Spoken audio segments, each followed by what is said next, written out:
Static crackled through the speakers of the outpost tower, and then nothing. Daniel Cole pressed his palm against the console, watching the last signal from Kessler Station blink once, twice, and die. He had been talking to his sister only 4 minutes earlier. Now the screen showed nothing but a flat gray line where her voice used to be. He grabbed his jacket and ran. The corridors of New Halden Colony were narrow, built into the rock of a moon that had never seen sunlight, only the pale glow of artificial lamps strung along the ceiling. People were stepping out of their homes, drawn by the sudden silence that had swept through the communication network. Nobody understood yet. Nobody knew that in the space of a single breath, an entire star system had gone dark. Daniel reached the control room just as the sirens began. Not the soft warning tone used for minor equipment failures, but the deep, rolling alarm reserved for only one purpose: evacuation. "What's happening?" he shouted at the operator, a woman named Grace Whitfield, who had trained him 3 years earlier when he first arrived as a young engineer, fresh out of Earth's academy. Grace didn't look up from her screen. Her fingers moved fast across the controls, pulling up satellite feeds from neighboring colonies. "Kessler is gone," she said. "Not offline. Gone. Same with Vantage Ridge and the mining post on Callum's moon. Gone how?" She finally turned to him, and what he saw in her face frightened him more than the alarm ever could. "I don't know. There's no debris, no wreckage, no distress calls. One moment they were transmitting, and the next, there was nothing left to transmit from." The words didn't make sense to him. Colonies didn't simply vanish. They had shields, defense systems, evacuation pods. Something had to be left behind. A signal, a survivor, a single flicker of proof that thousands of people had existed only hours before. Grace pulled up an image from a long-range telescope, pointed toward Kessler's last known position. The picture that formed on the screen made Daniel's stomach turn. Where a bustling station once orbited a rust-colored planet, there was only empty space. Not broken metal, not scattered fragments, just stars, cold and indifferent, filling a gap where a home used to be. "They didn't destroy it," Grace whispered. "They erased it." The next hours passed in a blur of orders and counter-orders. Earth Command, thousands of light-years away by direct signal, but only minutes away through the relay network, ordered an immediate lockdown of every colony in the outer ring. Daniel found himself assigned to a rapid response team, tasked with reinforcing the shield generators that protected New Halden's only entrance, a wide metal gate built into the side of the mountain that housed the colony. He worked alongside Nathan Price, a quiet young man who rarely spoke about his past, but who had a talent for machinery that bordered on instinct. Nathan's hands moved over the wiring with practiced calm, though his eyes kept drifting toward the sky. "You think it's the Empire?" Nathan asked without looking at Daniel. "The Vorin?" Daniel hesitated. Everyone had heard of the Vorin Empire, the vast and secretive civilization that controlled dozens of systems on the far side of known space. Earth had met them only once, decades earlier, in a brief exchange that ended in polite but distant silence. Since then, the Empire had kept to itself, and humanity had been content to let it. "Who else has the technology to make an entire colony disappear without a trace?" Nathan said. Daniel didn't answer. He didn't want to believe it, but the thought had already taken root in his mind, growing heavier with every passing minute. By nightfall, New Halden had lost contact with 3 more colonies. The count of the missing climbed into the tens of thousands. Somewhere on Earth, in a chamber built for exactly this kind of crisis, the leaders of the planet argued over what to do next. But for the people living on the edge of known space, there was no time for debate. There was only the sky and the fear of what might come down from it. Daniel stood at the edge of the colony's outer platform that night, staring up at the stars. He thought of his sister, of the last words she had said to him before the signal died. She had been laughing about something trivial, a joke about the terrible food in the station's cafeteria. He held onto that laugh now, because it was the last piece of her he had left. A soft chime sounded behind him. Grace approached, her uniform still marked with the dust of the day's work. She stood beside him without speaking for a long moment. "We're being ordered to evacuate," she finally said. "Command wants every non-essential colonist moved to the transport ships within the hour. And the essential ones? Stay and keep the shields running as long as possible, so the ships have time to escape." Daniel understood what she wasn't saying. Someone had to remain behind, holding the door open while everyone else ran through it. "I'll stay," he said. Grace studied him for a moment, then nodded slowly. "I figured you would." They didn't have long to prepare. Within the hour, the transport ships lifted off from New Halden's landing platforms, carrying families, children, the elderly, anyone who couldn't fight and had no reason to remain. Daniel watched them go from the control tower, a strange mixture of relief and dread settling over him. Relief that so many would live. Dread that the ships were flying directly toward Earth, and Earth had no idea what was coming for it. 3 hours later, the first Vorin ship appeared on New Halden's long-range sensors. It didn't look like the ships humanity had imagined when they pictured an alien invasion.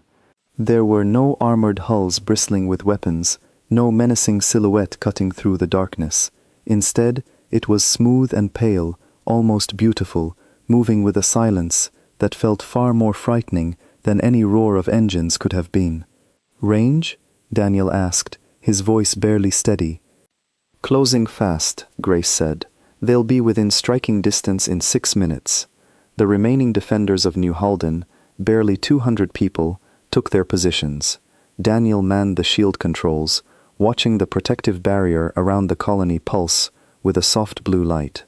It wouldn't hold forever. Nothing built by human hands had ever been tested against a force capable of erasing entire stations without leaving a single trace. At the 4-minute mark, the Vorin ship released something into space, a small cluster of drones that spread out silently, surrounding the colony from every direction. Daniel had expected an attack, weapons fire, something violent and immediate. Instead, the drones simply hovered, motionless, as if studying the colony before deciding its fate. "What are they doing?" Nathan asked, his hands frozen over his console. "I don't know," Grace answered. "Hold your positions, don't provoke them." For nearly a full minute, nothing happened. The drones hung in the black sky like silent watchers, and the people of New Halden held their breath, waiting for a strike that never came. Then, without warning, the drones turned and retreated, folding back into the larger ship as it began to move away from the colony. Daniel felt his knees nearly give out with relief, but Grace's expression remained tense. "They're not leaving because they're finished," she said quietly. "They're leaving because they already have what they came for." It took another hour to understand what she meant. The Vorin ship hadn't come to destroy New Halden. It had come to erase every other colony in the system first, cutting off resources, allies, and any hope of coordinated defense, before circling back to finish what remained. New Halden had survived only because it was last on their list, not because it had been spared. As dawn broke over the colony, artificial and pale through the dome above them, Daniel received new orders. Every surviving colonist was to prepare for immediate transport to Earth. The outer systems were being abandoned, not out of cowardice, but because there was nothing left to defend. Entire generations of work, entire cities built with human hands across a dozen worlds, had been wiped away in a single day. Daniel boarded the last transport ship out of New Halden, with Grace and Nathan beside him. As the ship lifted off, he pressed his face to the window, watching the colony shrink into a distant point of light. He didn't know if he would ever see it again. He didn't know if there would be anything left to see. Behind him, the empty systems fell silent, waiting for whatever would come next. Ahead of him, Earth waited too, unaware that the silence spreading through the stars was only the beginning. The journey back to Earth took 11 days, long enough for Daniel to replay every moment of the attack 100 times over, searching for some detail he might have missed, some warning sign that could have saved more lives. Grace spent most of the trip in the ship's small communications room, relaying reports to Earth Command and receiving updates on the growing scale of the disaster. By the time they entered Earth's orbit, the numbers had become almost impossible to comprehend. 42 colonies gone, nearly 6 million people unaccounted for, Earth itself looked the same as it always had, blue and green and achingly familiar, but Daniel knew that everything had changed the moment their ship touched down. The war, if it could even be called that yet, had already been fought and lost in the outer systems. What remained now was the question of what humanity would do next, and whether Earth had any answer at all for an enemy capable of erasing entire worlds without a single shot fired that anyone could see. As he stepped off the transport and onto Earth's soil for the first time in 3 years, Daniel Cole understood one thing with absolute clarity. The silence that had swallowed the colonies was not the end of the story. It was only the quiet before something far louder was about to begin. Earth Command Headquarters sat on the edge of a coastal city, a sprawling complex of glass and steel that had been built decades earlier, during a time when humanity still believed its greatest challenges would come from within its own borders. Daniel had never set foot inside the building before, but within 2 days of his return, he found himself standing in one of its highest chambers, called there by an order he didn't fully understand. The room was filled with people he had only ever seen in news broadcasts. Military officers with rows of medals across their chests, scientists in white coats, their faces drawn and tired, politicians whose voices usually carried confidence but now sounded thin and uncertain. At the center of it all stood a woman named Emma Clark, the head of Earth's Defense Council, a position created only after the first reports from the outer colonies had reached the planet. "Mr. Cole," she said, gesturing for him to sit, "you were among the last to leave New Halden before the Voran arrived. We need to understand exactly what you saw." Daniel recounted everything: the silence on the comms, the strange pale ship, the drones that watched but didn't strike, the quiet retreat that had felt more like a promise of return than an act of mercy. As he spoke, he noticed the room grow quieter, the weight of his words settling over everyone present. When he finished, a man near the back of the room spoke up. He introduced himself as Oliver Hart, a strategist who had spent the last decade studying potential threats to Earth from beyond its borders, most of which had been dismissed as unlikely until now. "The behavior you're describing doesn't match a typical invasion," Oliver said. "They didn't attack New Halden because it wasn't their priority. They were following some kind of system, methodically working through the colonies in a specific order." "Why would they do that?" asked one of the military officers. Oliver hesitated, choosing his words carefully. "Because they weren't trying to conquer the colonies. They were trying to remove them as obstacles before they came here." The room fell into stunned silence. Emma Clark's expression didn't change, but her hands tightened on the edge of the table in front of her. "You believe Earth is the true target," she said. "I believe Earth was always the target," Oliver replied. "The colonies were simply in the way." Over the following weeks, Daniel found himself pulled deeper into the effort to understand the enemy that had taken his sister and countless others. He worked alongside Laura Bennett, a scientist whose research into alien technology had once been considered a fringe pursuit, funded by a government that never expected to need her expertise. Now, her small team had become one of the most important groups on the planet. Laura showed him fragments recovered from the edges of the destroyed systems, pieces of Voran technology that had been left behind, whether by accident or design. No one could say for certain. The materials were unlike anything humanity had developed, capable of bending and reshaping themselves in ways that defied simple explanation. "This isn't just advanced engineering," Laura told him one evening as they examined a small metallic fragment under a bright lab light. "This technology understands itself. It adapts, it learns from whatever it interacts with." Daniel turned the fragment over in his gloved hands, feeling a chill run through him despite the climate-controlled room. "So even if we build something to match it, they could just change their approach." "Exactly," Laura said. "Which means we can't just build a bigger weapon, we have to build something they've never seen before, something that doesn't follow the patterns they've learned to expect." It was during these long nights in the lab that Daniel first heard whispers of a growing rift within Earth Command. Some officials pushed for immediate diplomatic contact, hoping to negotiate before the Empire's full force arrived. Others, led quietly by Oliver Hart, argued that diplomacy was a luxury Earth could no longer afford, not after what had happened to the colonies.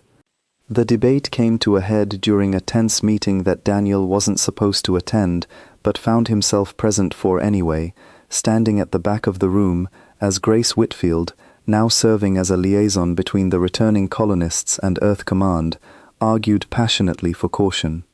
"We don't know their reasons," Grace said. "Maybe there was a misunderstanding. Maybe there's a way to resolve this without more loss of life." "They erased entire stations without warning," Oliver countered. "There was no misunderstanding. There was a decision, made deliberately, to remove any obstacle in their path. If we wait for diplomacy, we'll be handing them exactly what they want: more time to prepare their approach to Earth." Emma Clark listened to both sides in silence before finally speaking. "We will attempt contact," she said, "but we will not wait passively for a response. Effective immediately, I am authorizing the development of a new defense initiative, one capable of matching whatever the Voran Empire brings to our doorstep." The room erupted into quiet murmurs, some relieved, others concerned about the cost and risk of such an undertaking. Daniel felt a strange mixture of hope and fear settle over him. Hope, because for the first time since the colonies fell, there was a plan. Fear, because he understood, perhaps more than most in that room, exactly what kind of enemy they were preparing to face. That night, Daniel found Nathan Price sitting alone on the rooftop terrace of the temporary housing complex where surviving colonists had been placed. The city lights spread out below them, a stark contrast to the darkness that had swallowed their home only weeks earlier. "You heard about the new initiative?" Daniel asked, sitting down beside him. Nathan nodded, staring out at the horizon. "Everyone's calling it humanity's last chance." "You don't sound convinced." Nathan was quiet for a long moment before answering. "I keep thinking about those drones, just hovering there, watching us. They didn't need to attack. They already knew we couldn't stop them. What makes anyone think a new weapon changes that?"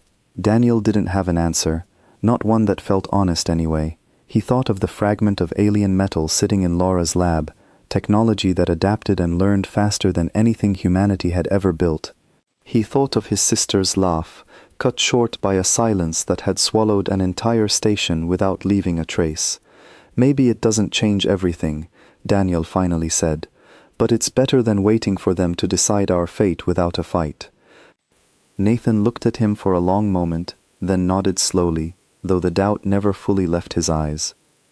3 days later, Daniel was summoned to a secure facility hidden deep beneath the mountains outside the city, a place that few people outside of Earth Command even knew existed.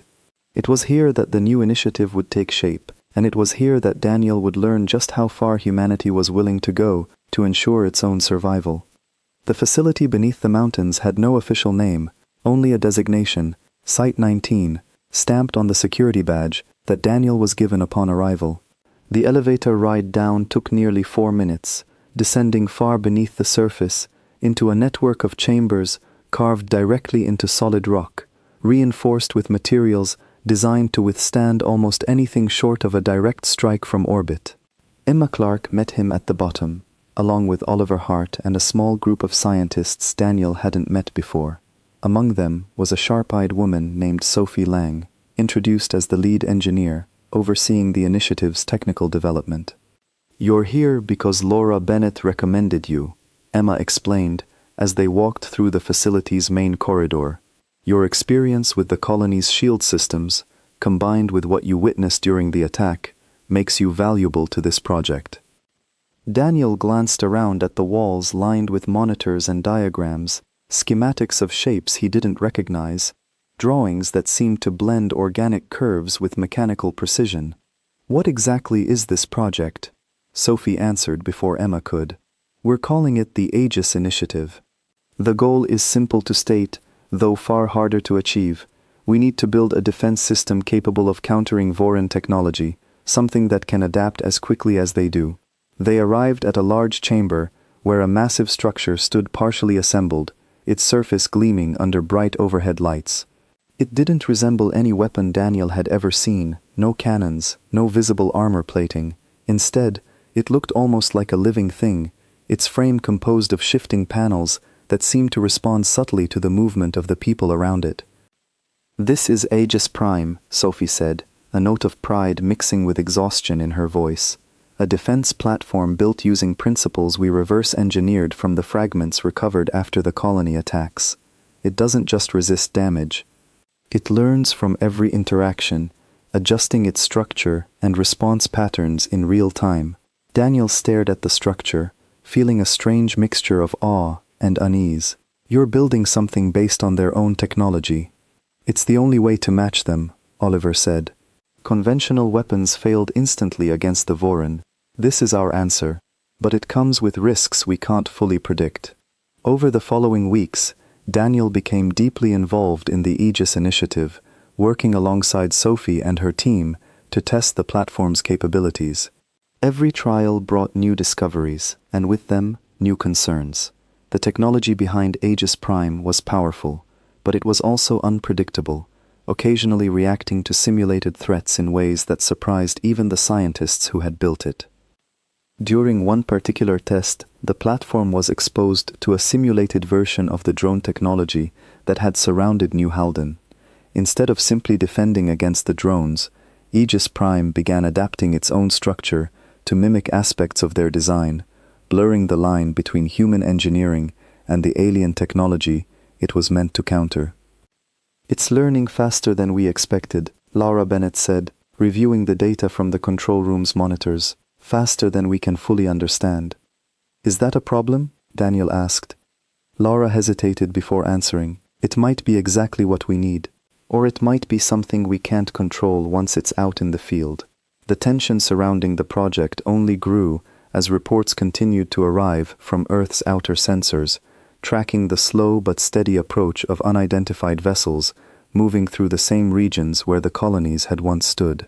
The Vorin Empire hadn't announced its intentions, hadn't made any formal contact despite Earth's repeated attempts at communication. Instead, they simply advanced, methodical and silent, exactly as they had during the destruction of the colonies. Grace Whitfield, now working closely with Earth Command's diplomatic division, grew increasingly frustrated by the lack of response from the Vorin. We've sent 17 separate transmissions, she told Daniel one evening as they walked through the facility's upper levels, the closest thing to daylight available so deep underground. Not a single acknowledgement, it's like shouting into an empty room. Maybe they don't see us as worth talking to, Daniel suggested.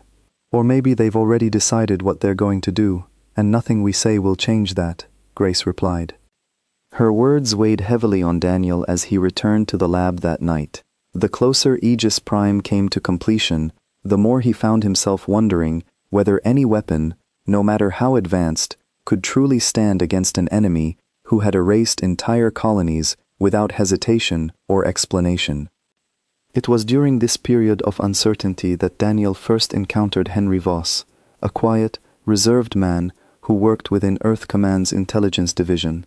Henry approached him privately one afternoon, requesting a conversation away from the rest of the team. I've been reviewing the data from New Halden, Henry said, his voice low. There's something that doesn't add up. What do you mean? The drones that surrounded your colony before the Vorin ship retreated. According to the sensor logs, they weren't scanning for defensive weaknesses, they were recording something else entirely. Daniel frowned. Recording what? Henry hesitated, glancing around the empty corridor before continuing. Biological data, genetic information from the colonists still present during the encounter. A cold feeling settled over Daniel as he processed the implications. Why would they need that? I don't know, Henry admitted, but it suggests their intentions go beyond simple conquest. If they're gathering biological information from every colony they encounter, they might be preparing something far more specific than a straightforward attack. The revelation added a new layer of urgency to the Aegis initiative, and Daniel found himself working longer hours alongside Sophie and Laura, pushing the platform's development forward, despite the risks that remained unresolved. Emma Clark authorized additional resources for the project, pulling personnel and funding from other areas of Earth's defense budget in an effort to accelerate the timeline. Not everyone within Earth Command agreed with the growing focus on Aegis Prime. During one heated session, a senior military officer named Ryan Brooks argued forcefully against relying solely on unproven technology. We're gambling everything on a machine that even its own creators don't fully understand, Ryan said, his frustration evident. What happens if it fails when we need it most? What happens if we don't try at all? Oliver countered. The Voran Empire erased 42 colonies without a single confirmed loss on their side. Conventional defense didn't slow them down for even a moment. The debate continued without resolution, but the work on Aegis Prime pressed forward regardless. Daniel found himself increasingly drawn into the project's inner workings, spending long nights reviewing data alongside Sophie, who had become something of a mentor to him, despite the short time they had known each other. "You remind me of someone I used to work with," Sophie told him one evening as they reviewed the platform's latest test results. "Someone who refused to give up on a problem, even when everyone else had already accepted defeat. What happened to them?" Daniel asked. Sophie's expression grew distant. They were part of the original team that made first contact with the Voran, decades ago. After that meeting, they spent years trying to convince Earth Command that the Empire represented a serious threat. Nobody listened, not until it was almost too late. "Do you think things would be different if people had listened sooner?" Sophie considered the question carefully before answering. "I think we'd have more time. Whether that would have been enough, I honestly don't know." As the weeks passed, Aegis Prime's development reached a critical stage. The platform had grown far beyond its initial design, incorporating adaptive systems that allowed it to respond to threats in ways that even Sophie's team struggled to fully predict. During a final series of tests before the platform's planned deployment, an unexpected complication arose that threatened to derail the entire project. While simulating an encounter with reconstructed Voran drone patterns, Aegis Prime began exhibiting behavior that hadn't been programmed into its systems. Rather than simply adapting its defenses, the platform began actively predicting the drone's movements before they occurred, responding to threats that hadn't yet materialized. "This shouldn't be possible," Laura said, staring at the monitors in disbelief. "It's not just learning from the simulation, it's anticipating it." "Is that a good thing?" Daniel asked. "I don't know," Laura admitted, "but it means Aegis Prime has surpassed the parameters we originally designed it for. We're no longer entirely certain what it's capable of." The discovery sparked intense debate within the project's leadership. Some argued that the platform's unexpected capabilities represented exactly the kind of advantage Earth needed to counter the Voran threat. Others worried that a system capable of exceeding its own design limitations might become impossible to control once deployed in an actual conflict. Emma Clark called an emergency meeting to address the concerns, gathering the project's key figures in the facility's central chamber.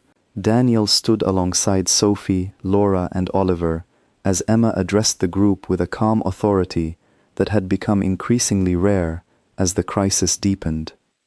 "We are running out of time," Emma said. "Sensor data confirms that a significant Voran fleet is approaching Earth's outer defense perimeter. We estimate their arrival within the next several weeks. Whatever concerns we have about Aegis Prime's capabilities, we no longer have the luxury of extensive further testing." "With respect," Ryan Brooks interjected, "deploying an untested and unpredictable system against an enemy we barely understand could be catastrophic." "Doing nothing guarantees catastrophe," Oliver replied firmly.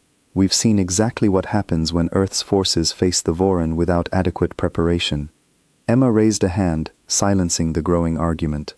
"The decision has already been made. Aegis Prime will be deployed alongside Earth's conventional defense fleet when the Voran arrive. Our focus now must be on ensuring the platform performs as effectively as possible, and on preparing our forces for whatever challenges lie ahead." As the meeting concluded, Daniel found himself standing beside Grace Whitfield, who had remained largely silent throughout the heated discussion. "You don't look convinced," he said quietly. Grace shook her head slowly. "I keep thinking about what Henry told you, about the biological data the Voran collected from the colonies. If they're planning something beyond simple conquest, I'm not sure any weapon, no matter how advanced, will be enough to stop them." Daniel didn't have a reassuring answer to offer her. The uncertainty surrounding Aegis Prime, combined with the unsettling revelations about the Voran's true intentions, left him with more questions than answers. Yet as the days passed and the approaching fleet drew closer to Earth's defenses, there was little time left for uncertainty. The moment of confrontation was approaching, whether humanity felt ready for it or not. In the final days before the Voran fleet's arrival, Daniel returned briefly to the surface, seeking a moment of quiet before the chaos that everyone knew was coming. He found Nathan Price waiting for him near the edge of the temporary housing complex, the same rooftop terrace where they had spoken weeks earlier. "I heard about the weapon," Nathan said. "Aegis Prime. People are saying it might actually be able to stop them." "Maybe," Daniel replied honestly. "Or maybe it's just something new for them to adapt to." Nathan looked out at the horizon, where the last light of the setting sun painted the sky in shades of orange and deep blue. "Do you regret staying behind at New Halden, helping the others escape?" Daniel considered the question carefully. "No, I'd do it again. But I keep wondering if it was ever going to be enough, whatever we did. If they've already decided what they want from us, maybe there was never really a choice to make." Nathan didn't respond immediately, and for a long moment, the two of them simply stood together in silence, watching the sky darken above a planet that had no idea just how close it stood to the same fate that had already consumed so many worlds before it. The Voran fleet appeared on Earth's outer sensors on a grey morning that felt no different from any other, until the alarms began to sound across every command center on the planet.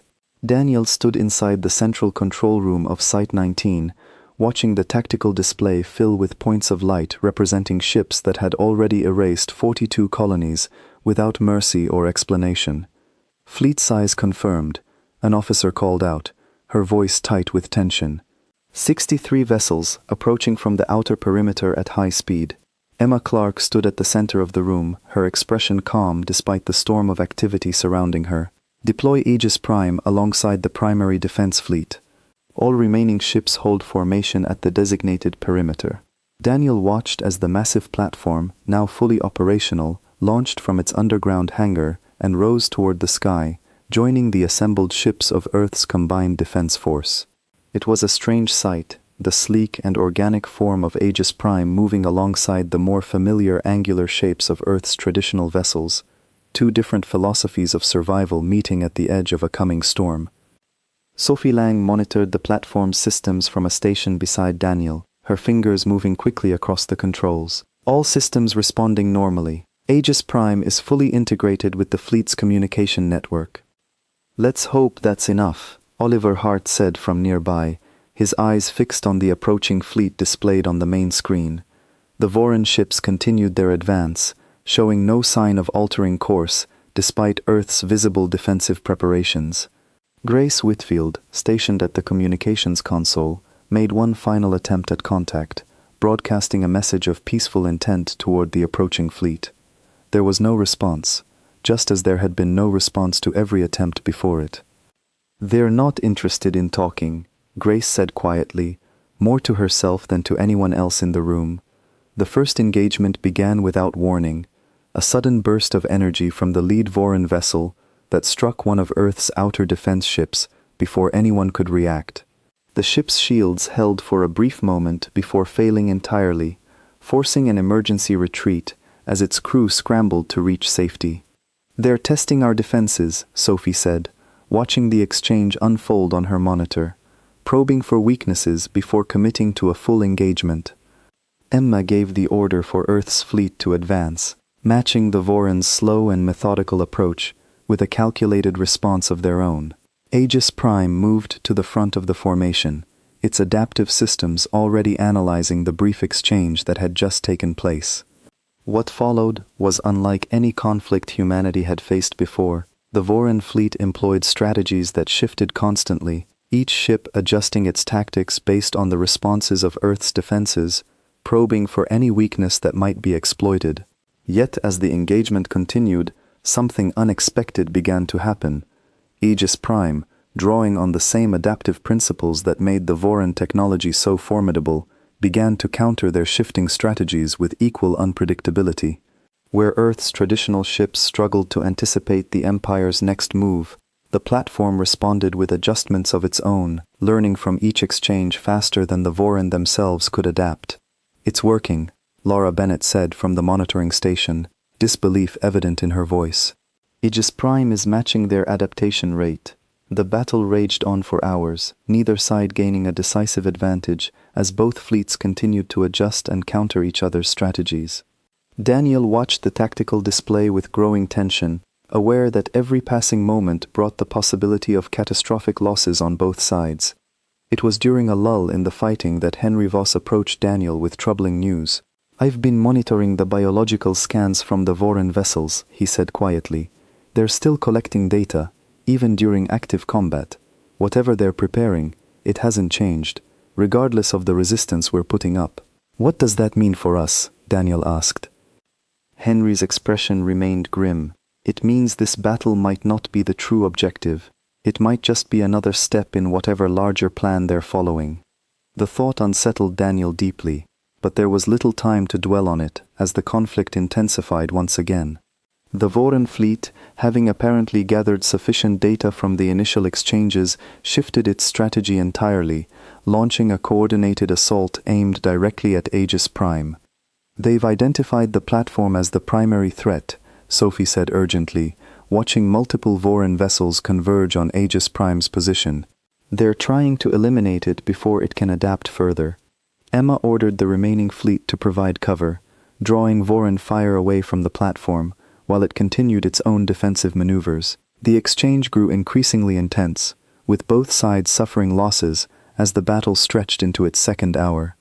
Daniel watched helplessly from the control room as one of Earth's support ships, caught in the crossfire while attempting to protect Aegis Prime, lost its shields and was forced into an emergency retreat, trailing damage as it withdrew from the engagement. The crew survived, but the ship itself would require extensive repairs before it could return to service. "We're taking heavier losses than projected," Ryan Brooks reported grimly from his station. "If this continues at the current rate, we won't have enough ships remaining to maintain the perimeter." Emma's expression remained resolute despite the mounting pressure. "Aegis Prime, status report." Sophie checked her monitors, relief evident in her voice as she responded. "The platform is holding. It's absorbed significant impact, but continues adapting to counter each new attack pattern." The turning point came unexpectedly, nearly 3 hours into the engagement, when Aegis Prime's adaptive systems finally surpassed the Voran fleet's ability to adjust in real time. Having analyzed thousands of individual attack patterns throughout the battle, the platform began predicting the Empire's maneuvers before they occurred, allowing Earth's fleet to counter with unprecedented precision. "They're struggling to keep up," Laura said, watching the shift in the battle's momentum with growing hope. "Aegis Prime has learned their patterns faster than they can create new ones." Sensing the change in the tide, Emma seized the opportunity, ordering a coordinated counterattack that took advantage of Aegis Prime's newfound predictive capabilities. Earth's fleet, guided by the platform's rapidly evolving analysis, began targeting the Voran ships with a precision that had been impossible only hours earlier.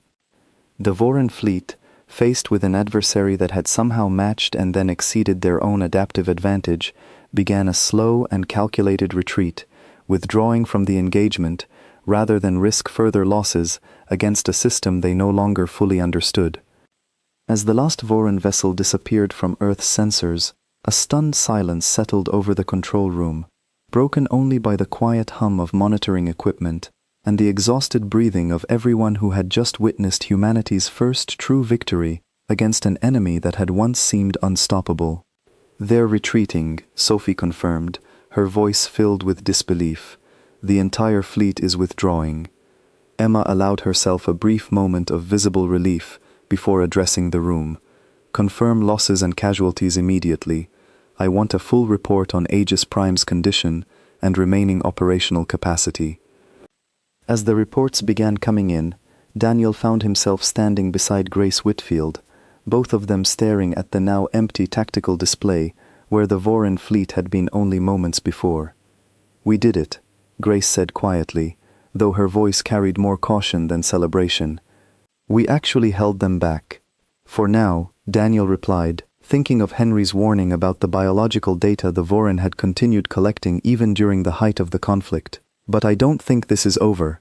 I think we just showed them something they didn't expect, and now they'll adapt to that too." Despite the uncertainty that lingered beneath the surface of their victory, The mood throughout Earth Command shifted noticeably in the hours that followed. For the first time since the destruction of the colonies, there was a sense that humanity might actually stand a chance against the empire that had once seemed impossible to resist. Yet as Daniel walked through the corridors of Site 19 that evening, passing exhausted engineers and relieved military personnel, he couldn't shake the feeling that this battle, however significant, was merely the opening move in a much larger and more dangerous game. The Vorin Empire had withdrawn, but they had not been defeated, and somewhere beyond the reach of Earth's sensors, they were undoubtedly already planning their next approach. Sophie found him standing alone near one of the facility's observation windows, staring out at the darkening sky above.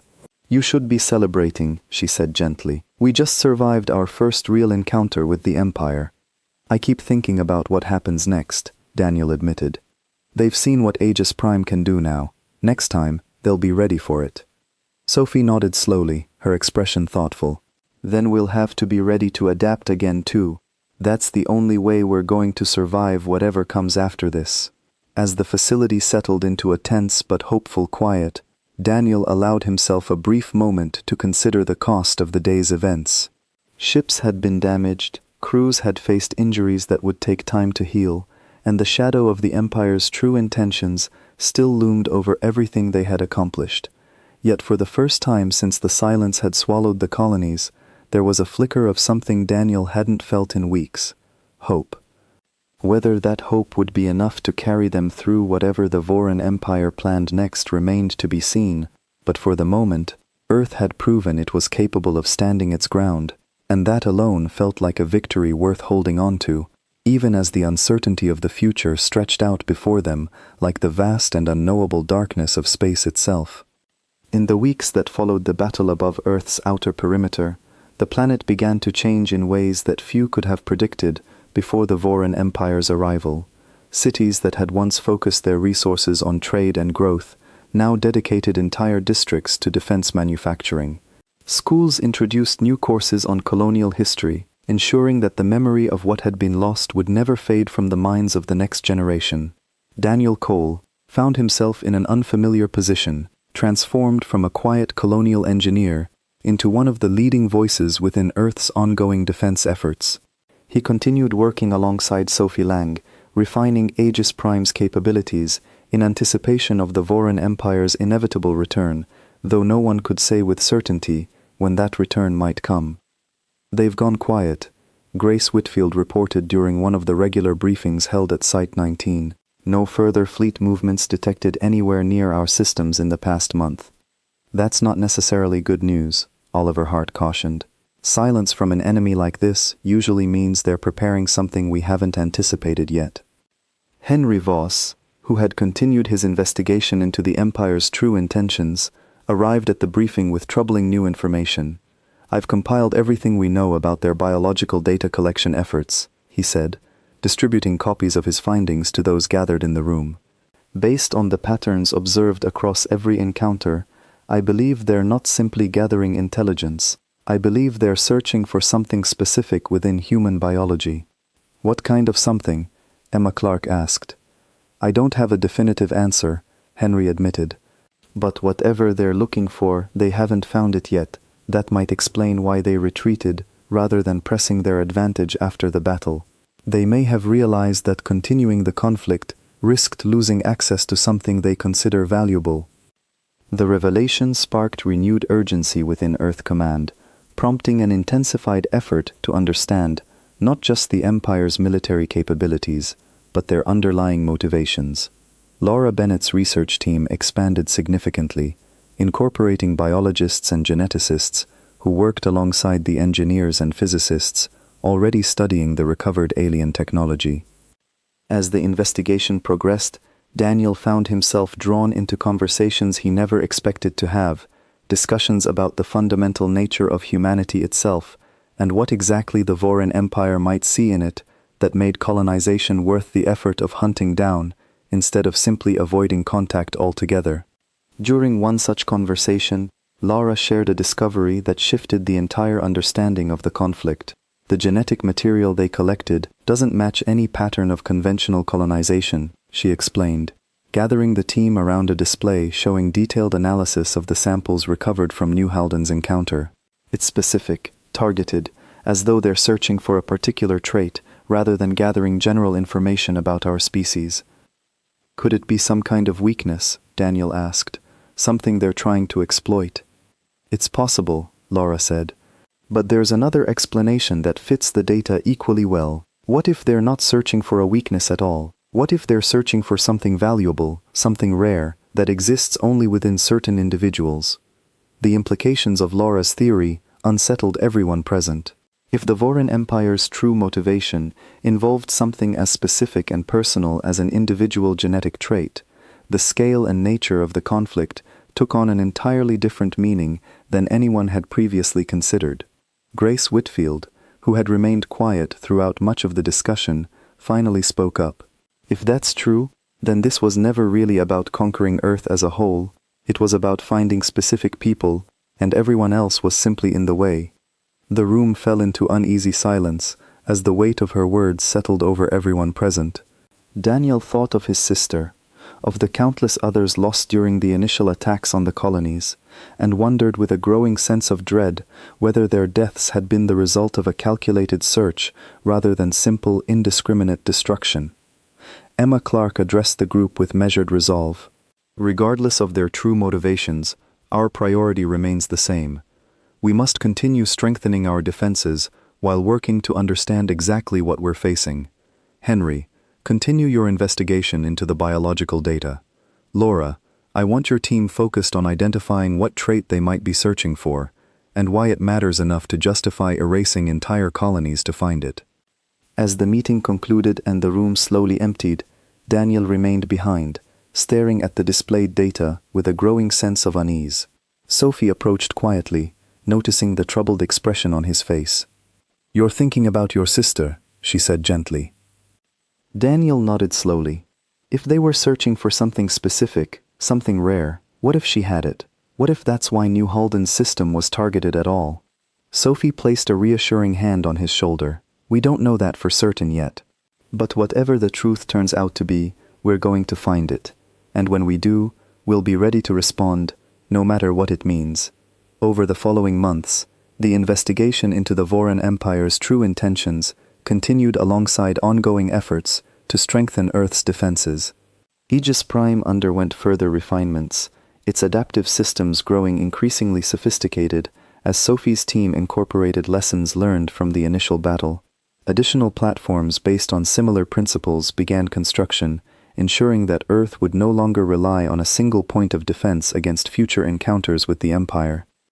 Grace Whitfield took on an increasingly prominent role within Earth's diplomatic efforts, working to establish contact not just with the Voran Empire, but with other civilizations that might offer insight into the Empire's history and motivations. Her efforts eventually led to a breakthrough when a smaller, independent species, known as the Threll, who had encountered the Voran generations earlier, agreed to share information in exchange for Earth's assistance in strengthening their own limited defenses. The information provided by the Threll confirmed much of what Laura and Henry had already suspected.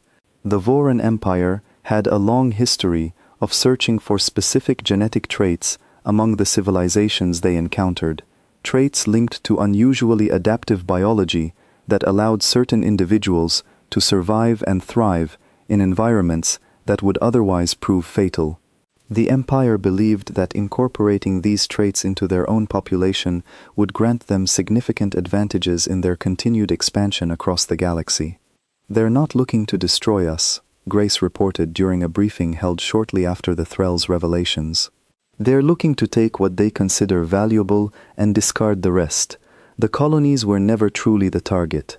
They were simply an obstacle standing between the Empire and whatever they believed they might find among our population." The revelation, while providing much-needed clarity, also brought with it a fresh wave of anger and determination among those present. Oliver Hart, who had long argued for a more aggressive stance against the Empire, felt his position validated by the confirmation of their true intentions. "They see us as nothing more than a resource to be harvested," he said, his voice tight with restrained frustration. "Everything they've done, every colony they've erased, was simply a means to an end for them. Emma Clark, though visibly affected by the revelation, maintained her characteristic composure as she addressed the group. Understanding their motivations doesn't change our immediate priorities. We continue strengthening our defenses, and we prepare for the possibility that they will return, whether to search further for what they're looking for, or to punish us for the resistance we've already shown. As the months passed and Earth's defenses grew increasingly sophisticated, Daniel found himself reflecting often on how much had changed since the quiet, uneventful days he had once spent working on New Halden's shield systems. The war, though currently paused in an uneasy silence, had transformed not just Earth's approach to defense, but the very fabric of how humanity viewed its place within the wider galaxy. Nathan Price, who had remained close to Daniel throughout the ongoing crisis, approached him one evening as they walked together through the now bustling corridors of Site 19, which had grown from a secretive research facility into one of the most important defense installations on the planet. "Do you ever think about what happens if they never come back?" Nathan asked. "If this silence just continues indefinitely?" Daniel considered the question carefully before responding. "I think about it sometimes, but I don't think that's likely. Whatever they're searching for, they haven't found it yet. And based on everything we've learned about them, I don't think they're the type to simply give up." Nathan nodded, though his expression remained thoughtful. "Then I guess all we can do is keep preparing, and hope that whatever we've built is enough when they finally decide to come back." As if in answer to Nathan's words, a message arrived at Earth Command less than 2 weeks later, delivered not through conventional communication channels, but through a direct transmission intercepted from deep space, originating from coordinates that matched the last known position of the retreating Voran fleet. The message, translated with considerable effort by Earth's linguistic specialists, contained a simple but chilling declaration. The Voran Empire had not abandoned their search. They had merely paused to reassess their approach, having encountered an unexpected level of resistance during their initial engagement with Earth's defenses. The message concluded with a promise that sent a wave of renewed urgency through every level of Earth Command. The Empire would return, better prepared and more determined than before, and this time they intended to ensure that nothing would stand between them and what they had traveled so far to find. As Emma Clark read the translated message aloud to the assembled leaders of Earth's Defense Initiative, Daniel felt a familiar chill settle over him, the same feeling he had experienced standing in New Halden's control room, watching the silence spread across the stars where an entire colony had once stood. The silence had been broken once already, and now, it seemed, it was about to be broken again, this time on a scale that would determine not just the fate of Earth's colonies, but the fate of humanity itself. The message from the Voran Empire changed everything within Earth Command. What had once been a cautious effort to prepare for a possible return now became an urgent race against time, driven by the certainty that the Empire's next arrival would be far more calculated than their first attempt. Emma Clark authorized an unprecedented mobilization of resources, drawing together scientists, engineers, and military leaders from every corner of the planet to prepare for the confrontation that everyone now knew was inevitable. Daniel Cole found himself at the center of this effort, working tirelessly alongside Sophie Lang to expand Aegis Prime's capabilities beyond anything they had previously considered possible. The platform's adaptive systems, having already proven effective during the initial engagement, now underwent significant enhancements based on everything the team had learned from studying the Voran technology recovered from the battle. "We can't rely on the same approach twice," Sophie explained during one of their late-night planning sessions. "If they've had months to study our defenses, they'll have found new ways to counter Aegis Prime's adaptive learning. We need something that goes beyond simple adaptation." Laura Bennett, who had continued her research into the Empire's true motivations, proposed an unconventional solution based on the genetic information her team had gathered from the recovered samples. "If they're searching for a specific adaptive trait among our population, perhaps we can use that same understanding to our advantage. We could design Aegis Prime's systems to incorporate similar principles, creating a defense that evolves not just technologically, but in ways that mirror the very traits they're searching for." The proposal sparked intense debate among the project's leadership, with some expressing concern about the ethical implications of incorporating human genetic principles into a defense platform, while others saw it as a necessary step to ensure Earth's survival against an enemy who had already proven willing to erase entire colonies in pursuit of their goals. Ultimately, Emma Clark authorized the research, insisting on strict oversight to ensure the project remained within acceptable ethical boundaries. Over the following weeks, Laura's team worked closely with Sophie's engineers, developing new systems for Aegis Prime that incorporated principles of biological adaptation alongside the platform's existing technological capabilities.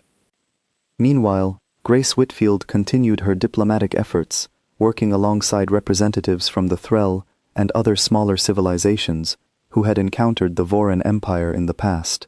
Through these growing alliances, Earth began to receive additional support, including advanced sensor technology that would provide crucial early warning of the Empire's eventual return. The Threll have agreed to share their long-range detection systems, Grace reported during a briefing held 3 months after the initial message from the Voran Empire. This should give us significantly more advance notice before their fleet arrives. How much more notice are we talking about? Oliver Hart asked. Potentially several weeks, Grace replied. Enough time to fully mobilize our defenses before they reach Earth's perimeter. The additional warning time proved invaluable as preparations continued. Aegis Prime's enhanced systems underwent extensive testing, revealing capabilities that exceeded even the most optimistic projections from Sophie's team. The platform demonstrated an ability to anticipate and counter threats with a level of precision that suggested Earth's defenses had finally caught up to, and perhaps even surpassed, the technological advantage the Voran Empire had once held. Yet even as Earth's defenses grew stronger, Henry Voss continued to uncover troubling details about the Empire's true intentions. His ongoing investigation revealed that the genetic trait the Vorans sought was exceedingly rare, appearing in only a small fraction of the population, a discovery that raised difficult questions about how Earth's leadership should proceed if the Empire's forces ever managed to identify specific individuals carrying the trait. If they identify who they're looking for, Henry explained during a private briefing with Emma Clark and the project's key leaders, there's a real possibility they'll attempt to extract those individuals directly, rather than risk another large-scale confrontation. The revelation added a deeply personal dimension to the looming conflict, one that weighed heavily on everyone involved in the preparations. Daniel found himself wondering whether his own sister had carried the trait the Empire sought, and whether that possibility had played any role in the initial targeting of New Halden's system. As the weeks passed and the day of the Empire's promised return drew closer, Earth's population braced itself for what many now understood to be the most significant conflict humanity had ever faced. Cities implemented emergency protocols, evacuation plans were finalized for civilian populations in the event of a direct assault, and Earth's combined defense fleet, now significantly larger than during the initial engagement, prepared for a confrontation that would determine the future of the entire planet. The Voran fleet appeared on Earth's extended sensor network nearly 7 weeks after the initial warning message had been received, giving humanity ample time to finalize their preparations. This time, the fleet was substantially larger than before, numbering well over 200 vessels, a clear indication that the Empire had committed significant resources to ensuring their return would not end in retreat. "They're not taking any chances this time," Ryan Brooks observed grimly, as the tactical display filled with the overwhelming number of approaching Voran ships. Emma Clark, standing at the center of Earth Command's primary control room, addressed the assembled leadership with calm determination. "We've prepared for this moment for months. Deploy the full defense fleet, alongside all 3 completed Aegis platforms. Coordinate with our allied forces from the Threll and the other civilizations who have joined our cause." The battle that followed unfolded on a scale far beyond the initial confrontation, spanning multiple sectors of space surrounding Earth, as both fleets engaged in a complex and rapidly evolving conflict. Aegis Prime, now joined by 2 additional platforms built using similar principles, demonstrated capabilities that consistently outmatched the Voran Empire's adaptive strategies, drawing on the enhanced systems developed over the preceding months. Daniel watched from the control room as the tide of battle shifted repeatedly, each side adjusting their tactics in response to the other's movements. The Voran Empire, having clearly studied the outcome of their previous engagement, employed new strategies designed specifically to counter Aegis Prime's predictive capabilities, forcing Earth's defenses to adapt once again in real time. "They've improved significantly since our last encounter," Sophie observed, her attention fixed on the rapidly shifting data displayed across her monitoring station. "But so have we." The conflict raged for nearly 6 hours, with both sides suffering significant losses as the battle stretched across an increasingly wide expanse of space. Earth's allied forces, though smaller in number than the combined human and Aegis fleet, provided crucial support, drawing Voran attention away from key defensive positions and allowing Earth's primary forces to concentrate their efforts more effectively. It was during the battle's most intense phase that Henry Voss identified a critical vulnerability within the Voran fleet's command structure, information gathered through careful analysis of their communication patterns throughout the ongoing conflict. "Their command vessel is coordinating the entire fleet's adaptive strategies," Henry reported urgently to Emma Clark. "If we can disable or destroy that ship, the rest of their fleet will lose its ability to coordinate effectively." Emma quickly relayed the information to the fleet's tactical commanders, who began coordinating a focused effort to identify and target the Voran command vessel amid the chaos of the ongoing battle. Aegis Prime, drawing on its enhanced predictive capabilities, proved instrumental in locating the vessel, despite the Empire's efforts to conceal its position within the larger formation. The resulting engagement, concentrated around the Voran command vessel, marked the true turning point of the battle. As Earth's combined forces focused their efforts on the identified target, the ship's defenses, though formidable, ultimately proved insufficient against the coordinated assault. When the command vessel's systems finally failed, the ripple effect across the rest of the Voran fleet was immediate and dramatic. Without centralized coordination, the remaining Voran ships struggled to maintain their previously effective adaptive strategies, falling into disarray as Earth's forces capitalized on the sudden disruption. Within the hour, the once formidable Empire fleet began a chaotic retreat, scattering across multiple vectors as they attempted to regroup beyond Earth's defensive perimeter. As the final Voran vessels disappeared from Earth's sensors, a profound silence settled over the control room, this time carrying a weight of cautious triumph rather than the uncertain relief that had followed the first engagement. Emma Clark, visibly affected by the intensity of the battle, allowed herself a moment of quiet reflection before addressing the assembled leadership. "Confirm the extent of our losses," she said, her voice carrying both exhaustion and a measured sense of accomplishment, "and begin preparing our report for the allied civilizations who assisted us today. This victory belongs to all of us." As the reports began coming in, revealing significant but far more manageable losses than the devastating destruction of the outer colonies, Daniel found himself standing beside Grace Whitfield once again, both of them staring at the now quiet tactical display where the largest battle in human history had just concluded. "We held them back," Grace said softly, disbelief and relief mixing in her voice. "Not just held them back, we forced them into a full retreat." Daniel nodded slowly, though the weight of everything they had learned about the Empire's true intentions still lingered in his mind. "This isn't over," he said quietly. "They came back once with a larger fleet. There's nothing stopping them from doing it again, with an even greater force next time." Grace considered his words carefully before responding. "Maybe, but we've proven something today that we didn't know before. We've proven that we can adapt just as effectively as they can, maybe even more effectively. Whatever they decide to do next, we won't be facing it unprepared." In the days following the second battle, Earth began the long process of understanding exactly what had been won, and what still remained uncertain. The Voran fleet had scattered across multiple vectors during their retreat, and Earth Command sensors tracked their movements for nearly 2 weeks before the last signature faded beyond the range of even the Threll's advanced detection systems. For the first time since the destruction of the outer colonies, there was no immediate threat visible on the horizon, though everyone within Earth Command understood that the absence of a visible threat did not mean the danger had passed. Emma Clark called for a full assessment of the battle's aftermath, gathering representatives not just from Earth's own defense forces, but from the allied civilizations who had contributed to the victory. The meeting took place in a newly constructed chamber above Site 19, built specifically to accommodate the growing coalition of species who had chosen to stand alongside humanity against the Voran Empire. Our losses, while significant, remain within recoverable limits, Emma reported to the assembled representatives.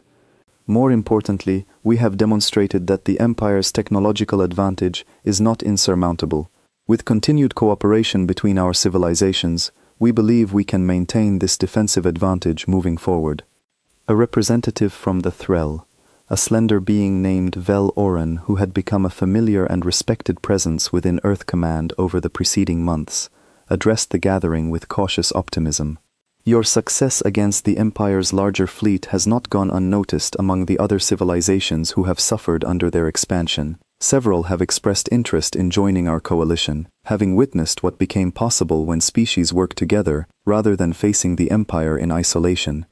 The formation of this growing coalition marked a significant shift in the broader dynamics of the region, as smaller civilizations who had previously avoided contact with each other out of fear or mistrust began establishing formal alliances centered around shared defense against the Voran Empire. Grace Whitfield found herself at the center of these diplomatic efforts, traveling between newly established outposts to negotiate agreements that would have seemed impossible only a year earlier. Daniel Cole, meanwhile, turned his attention toward a different kind of rebuilding, one focused on the colonies that had been lost during the Empire's initial assault. Working alongside a team of engineers and planners, he began developing proposals for re-establishing human presence within the outer systems, incorporating lessons learned from the conflict to ensure that any future colonies would be far better prepared to defend themselves.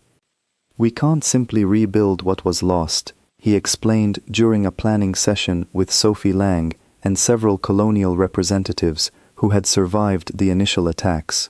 We need to design these new settlements with defense in mind from the very beginning, incorporating everything we've learned about Aegis technology into their fundamental infrastructure. The proposal received widespread support, and within months, construction began on a new colony positioned near the coordinates where Kessler Station had once stood, serving both as a practical settlement and as a memorial to those who had been lost during the initial attack. Daniel found himself deeply involved in the project, drawing on his original training as a colonial engineer to help design systems that combined traditional infrastructure with the adaptive defensive technology that had proven so crucial during the battles against the Voran Empire.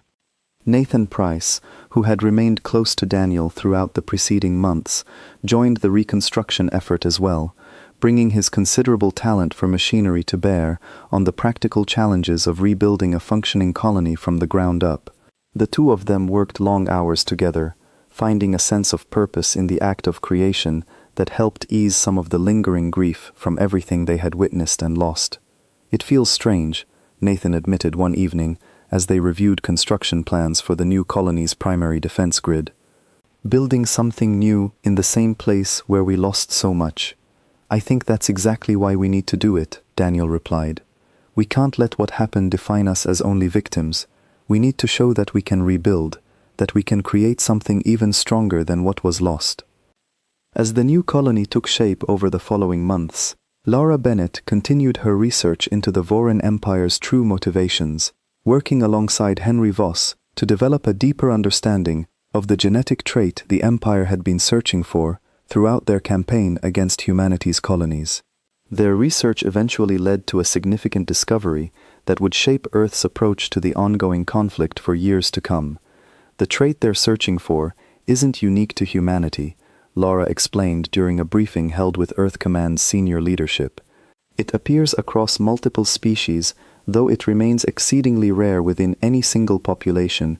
Our research suggests it's connected to an unusually adaptive immune response, one that allows certain individuals to survive and recover from conditions that would prove fatal to others.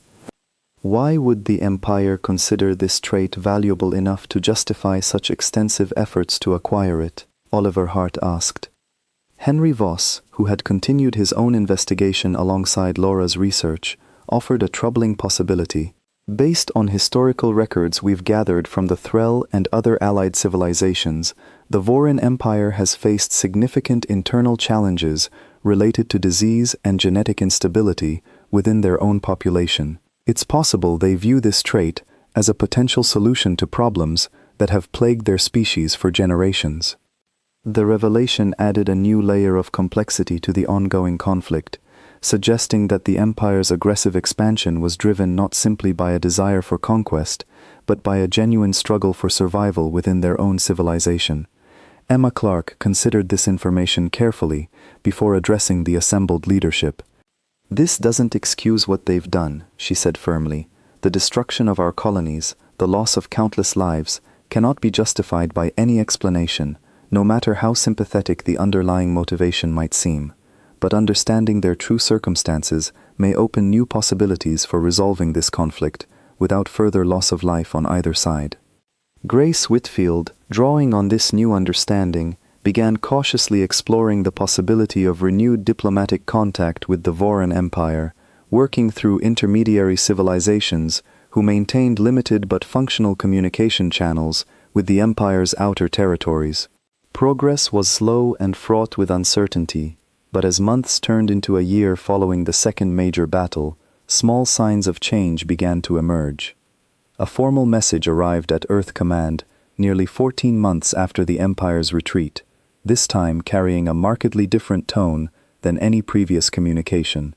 Rather than a declaration of continued conflict, the message proposed a cautious dialogue, acknowledging Earth's demonstrated capability to resist the Empire's forces and expressing interest in exploring alternative solutions to their underlying genetic challenges.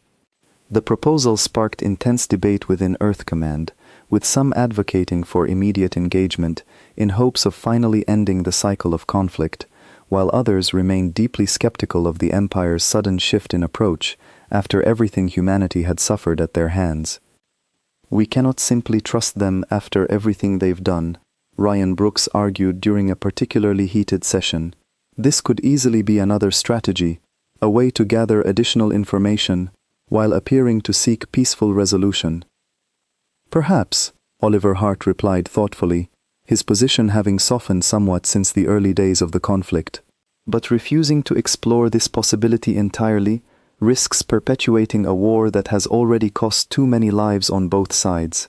If there's even a chance of finding a genuine resolution, I believe we owe it to everyone who has been lost to at least consider it carefully." Emma Clark ultimately authorized a cautious diplomatic mission, led by Grace Whitfield, alongside representatives from the Threll and other allied civilizations, to establish direct contact with Vorin representatives at a neutral location far from both Earth and the Empire's core territories. The mission carried significant risk, but also represented the first genuine opportunity to potentially resolve the conflict without further devastating losses. Daniel Cole, though not directly involved in the diplomatic efforts, followed the mission's progress closely from Earth, where the newly established colony, near Kessler Station's former location, had grown into a thriving settlement, home to several thousand colonists who had chosen to return to the outer systems despite the risks that remained. The colony, named New Kessler in honor of those lost during the original attack, stood as a testament to humanity's resilience, incorporating advanced defensive technology that made it far better prepared to withstand any future conflict than the original settlements had ever been. Standing on the observation platform of New Kessler one evening, watching the artificial lights of the growing colony reflect off the rocky terrain below, Daniel found himself joined by Sophie Lang, who had recently completed an extended assignment overseeing the installation of the colony's primary defense systems. "It's strange to think how far we've come," Sophie said, gazing out at the settlement that had risen from the ashes of tragedy. "A year ago, we were fighting for survival against an enemy we barely understood. Now there's a chance we might actually find a way to coexist with them." Daniel considered her words carefully, thinking of everything that had happened since the silence first swallowed Kessler Station, taking his sister and thousands of others along with it. "I don't know if coexistence is really possible after everything they've done," he admitted. But I think we owe it to everyone we lost to at least try to find a better path forward, rather than simply continuing a cycle of destruction that benefits no one in the end. The diplomatic mission continued for several months, marked by cautious progress and occasional setbacks, as both sides worked to overcome decades of mistrust and conflict. Grace Whitfield's efforts eventually led to a preliminary agreement, one that established limited but genuine cooperation between Earth and the Voran Empire, focused specifically on addressing the genetic research that had originally motivated the Empire's aggressive expansion into human territory. The agreement remained fragile, requiring careful ongoing negotiation and ceaseless vigilance from both sides to maintain the tentative peace that had finally been achieved. Yet for the first time since the destruction of the outer colonies, there was genuine hope that the conflict which had claimed so many lives might finally be approaching a resolution built on understanding rather than continued warfare. As Earth entered a new chapter in its relationship with the wider galaxy, the lessons learned during the conflict with the Voran Empire continued to shape the planet's approach to its place among the stars. The coalition of allied civilizations that had formed during the crisis remained intact, evolving into a lasting network of cooperation and mutual defense that extended far beyond the immediate threat that had originally brought them together. Daniel Cole eventually returned to a quieter life within New Kessler, taking on a role overseeing the colony's ongoing development while continuing to advise on defensive technology for future settlements throughout the reclaimed outer systems. He often found himself thinking of his sister and of everyone else who had been lost during those first terrifying days when an entire star system had gone silent without warning. Yet even as he carried that grief with him, Daniel also carried something else, a quiet sense of hope that had grown steadily throughout the long and difficult months since the crisis began. Humanity had faced an enemy capable of erasing entire worlds without hesitation, and rather than being destroyed, they had found a way not just to survive, but to grow stronger, to forge new alliances, and ultimately, to open a path toward a future where such devastating conflict might never need to happen again. The stars above New Kessler, once a source of terror during those first dark days of the crisis, had become something different now, a reminder of everything that had been lost, but also of everything that had been rebuilt, and of the uncertain but hopeful future that still lay ahead for humanity among the vast and endless reaches of space.